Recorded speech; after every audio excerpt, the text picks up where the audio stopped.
Good morning. आपने कभी सोचा है कि जिस चीज़ के पीछे हम भागते हैं, चीज़ हो सकता है, इंसान हो सकता है, कुछ भी, जिससे हमें सेटिस्फैक्शन मिलती है, हमें प्रशंसा मिलती है, हमें अच्छा लगता है, क्या आपको लगता है ये हमेशा आपके पास रहेगा? चलो वो छोड़ो। क्या आपको लगता है एक बार आपने हासिल कर लिया, ज़िंदगी भर उसकी प्रशंसा करोगे, उसको एंजॉय करोगे जिस तरीके से आपने पहली बार एंजॉय किया? कभी सोचा है? चाहे वो गाड़ी हो, चाहे वो बंगला हो, चाहे वो नौकरी हो, चाहे वो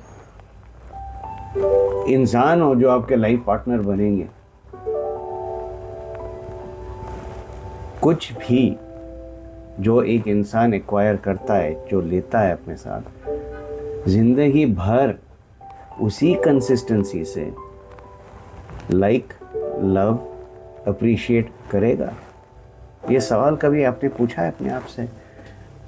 शायद नहीं। देखिए,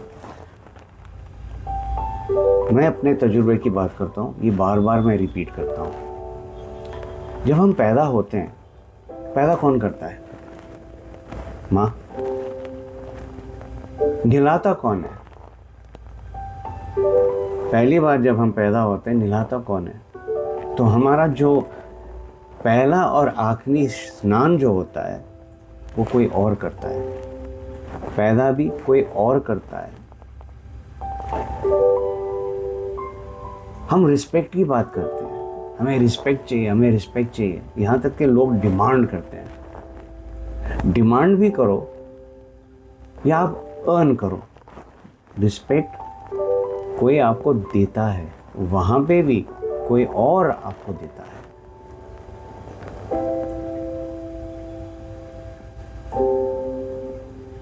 कोई भी चीज़ आप खरीदते हो, कुछ देर बाद आप बेच देते हो, चाहे वो गाड़ी हो, चाहे वो बंगला हो। कपड़े भी पुराने हो जाते हैं, दे देते हो। लेकिन ये आए कहाँ से? कोई और ने आपको दिया है, आपने बनाए तो नहीं ना। अगेन, कोई और। तो अगर पैदा कोई और करता है, पहला निवाला कोई और देता है, और जब हम काबिल हो जाते हैं अपनी खुद की रोटी कमाने के लिए, वो रोटी खरीदने के लिए पैसे कोई और देता है, तो अगर सब कुछ कोई और देता है तो इतना घमंड क्यों? इतनी बड़ी ईगो रखने की क्या जरूरत है? जब सब कुछ ही बाहर से आ रहा है और एक टेम्परेरी पीरियड के लिए होगा, उसके बाद कोई फर्क नहीं पड़ेगा, क्योंकि आप उसको एंजॉय ही नहीं कर पाओगे, महसूस ही नहीं कर पाओगे, समझ भी नहीं पाओगे, क्योंकि आपकी लाइफ साइकिल ख़त्म हो चुकी है, आपका एक्सपायरी डेट हो चुका है।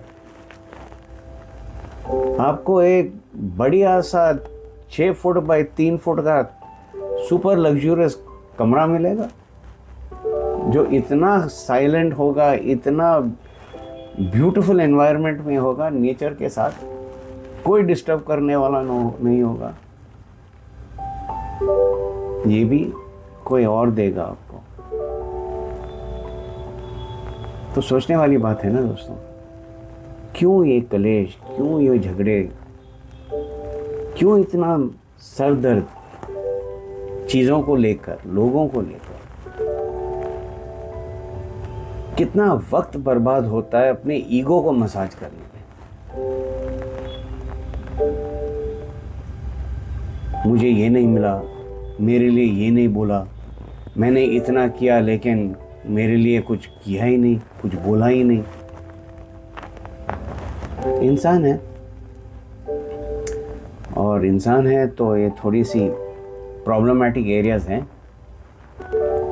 लेकिन इंसान है तो कैपेबिलिटी भी है इसको ओवरराइड करने के लिए, ये ईगो के साथ समझौता करने के लिए और ईगो को समझने के लिए।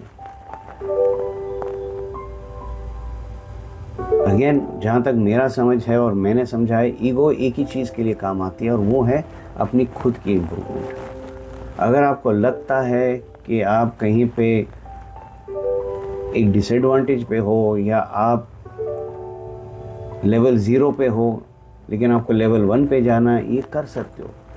ईगो आपको पुश करेगा कि चलो इम्प्रूव करो अपने आप को। कंपैरिजन खुद के साथ, दूसरों के साथ नहीं, क्योंकि अगर दूसरों के साथ करोगे फिर वो ईगो मसाज हो जाएगा। लक्ष्य रखना अपने लिए एक अलग बात होती है। किस तरीके से आप लक्ष्य को प्राप्त करते हो वो एक अलग तरीका होता है, उसका सोच भी अलग होता है, उसकी प्लानिंग भी अलग होती है।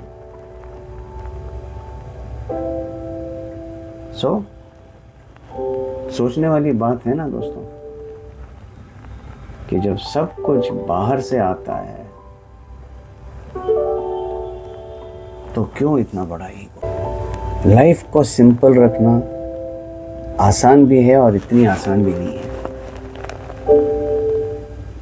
वो कहते हैं ना, the beauty of life is in its simplicity. जितना आप कम अपने लाइफ के आसपास रखोगे उतना ही आप एंजॉय कर पाओगे। जितना आप कलेक्ट करते जाओगे, एक टाइम आएगा आपको सांस लेने के लिए भी जगह नहीं रहेगी।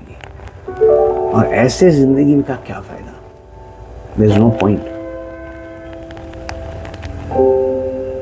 सो a simple life is equal to a controllable ego।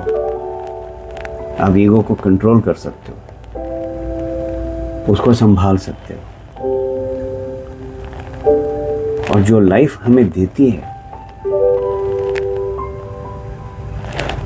उसको आप भरपूर तरीके से एंजॉय कर सकते हो और शेयर भी कर सकते हो। That is very important, to share with those who are not able to achieve what you have achieved। उनको encourage करना, दान नहीं, encourage करना कि अपने ही बलबूते पे, अपने ही पैरों पे खड़े होकर अचीव वो करें जो आप अचीव कर चुके हो, और वो फीलिंग बहुत ही अलग है। सो मैं यही कहूँगा, ईगो को साइड में रखिए और अप्रिसिएशन ज़्यादा करिए हर चीज़ की। थैंक यू बोलना थोड़ा सा और फ्रीक्वेंटली बोलना शुरू करिए, साइलेंटली, और जब ज़रूरत पड़े बोलिए। फ़र्क आपको खुद महसूस भी होगा और पता भी चलेगा कि कितना फ़ायदा होता है अप्रिसिएशन में और ये सिंपल थैंक यू बोलने से। Thank you for giving me the life that I'm leading. Thank you. Thank you. Thank you. Have a lovely day.